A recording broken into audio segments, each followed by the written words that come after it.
Follow the money. With fraud and property taxes on the rise in Minnesota, one man followed the trail on a months-long hunt for answers. The shocking discoveries he made after he decided to doge Minnesota's most densely populated county.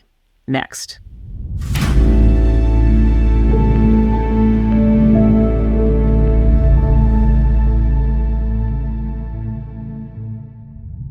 Sebastian Stoss is my guest. Sebastian, good to see you. Thank you for being here. Thank you very much for having me on, Liz. Much like Doge and other acts of financial responsibility taken by President Trump and the Trump administration, you decided to follow the money for yourself.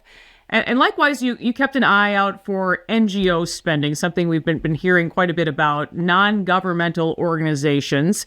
You took a similar approach as the feds, but at the local level.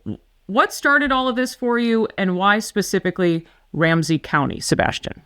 This is really a nonpartisan issue. It affects Republicans, Democrats, and everybody in between. And in particular, it affects people in my generation, Gen Z, because the housing market is currently at its most unaffordable it's ever been. And people my age don't really have a hope of buying a house.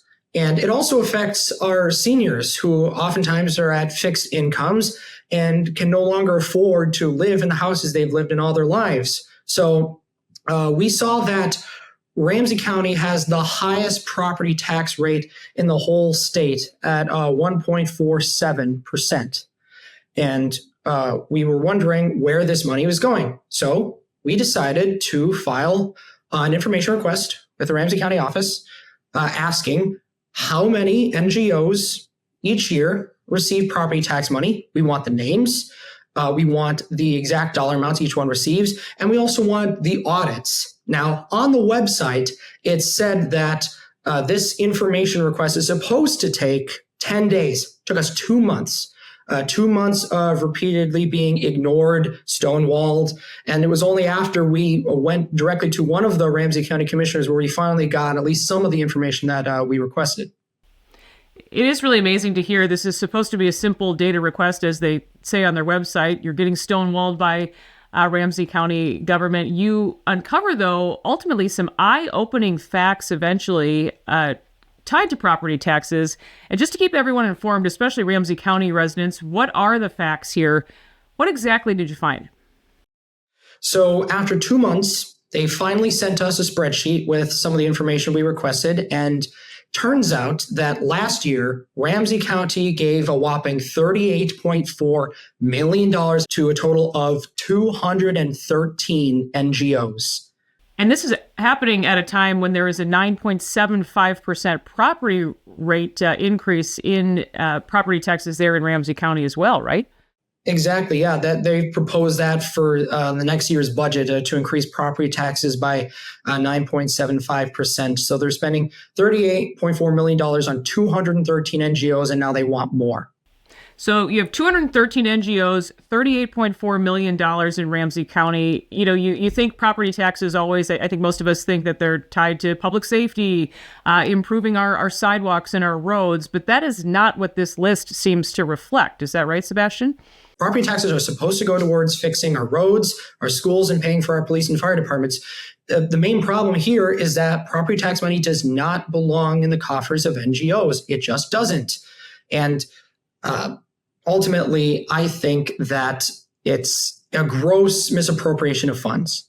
It's definitely wasteful. And I'm sure that many of the NGOs that receive money from Ramsey County do good work and provide good things. But again, money doesn't belong to them. It belongs to fix our roads and schools and pay for our police and fire departments. And also, Ramsey County doesn't have any metrics to gauge how these NGOs perform. They don't measure them in any way, from what I can tell, and they don't analyze whether or not they should be removed from the list for failure to provide the services that they are supposed to. So in doing all this work, you weren't just trying to find answers, you were asking questions along the way. We have some video here of you specifically asking county commissioners for some answers at a recent meeting. Let's take a look. Thank you for the opportunity to speak about our spiraling out of control property taxes. Property taxes are up by about 30 to 40% in the past 5 years. Ramsey County property taxes are already the highest in the state and 62% above the national average. And I wanted to ask the committee a few questions, and if any of you know the answers, please speak up. How many non-governmental organizations receive money from property tax revenue? The answer is 213. And how much money do these groups receive each year? The answer is $38.4 million. I'm sure many of these groups provide a service, but what are the performance metrics used to gauge if the programs are working each year? How do you score them? How many new groups are added each year? And are any of the groups removed for not providing the intended services? And one last question, are they audited each year? So by the looks of the video, they don't seem too keen on listening to what you had to say that evening or responding to your questions. We also reached out to county commissioners for a little more insight on all of this. What has it been like, though, dealing with this for the past several months, Sebastian? Yeah, well, as I said, every step of the way, they were stonewalling us and ignoring us in the hopes that we would go away, which we didn't. And actually, after I gave that speech to the public budget hearing at Ramsey County, I approached one of the county commissioners to ask, are these NGOs being audited? And she said, oh, there's oversight. Yeah, there's nothing to see here. I think the state of Minnesota audits all these NGOs. And I said, well, this is money from Ramsey County property taxes. Surely Ramsey County must be conducting audits or providing oversight.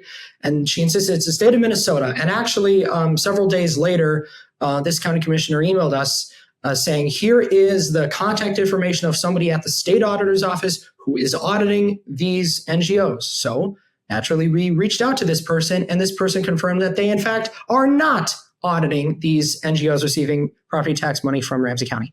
Really amazing, and it has to be frustrating when there are no answers here, because these are simple questions that residents deserve answers to, it seems. And it seems that fraud, is part of this daily news cycle we're hearing about in Minnesota. Well, people are looking into bigger fraud schemes. Not enough people are out there like you looking at the local level. What should people do if they have concerns or want to know where their property tax dollars are actually going, Sebastian? Well, people can call their county commissioners. People can find out who their county commissioners are, call them, and do what I did. Come to the budget hearings. They're public. They open the floor for people to speak and urge them not to raise property taxes. In fact, at this hearing that I spoke at, there was a great number of people testifying, urging them not to raise property taxes because people were saying, we are getting priced out of our homes and neighborhoods. We can't afford this. And people feel like they're not being heard. They're being ignored. Sebastian Stoss, thank you so much for bringing this to our attention. Thank you for joining me. Thank you very much, Liz. That will do it for this episode of Liz Collin Reports. We will see you next time.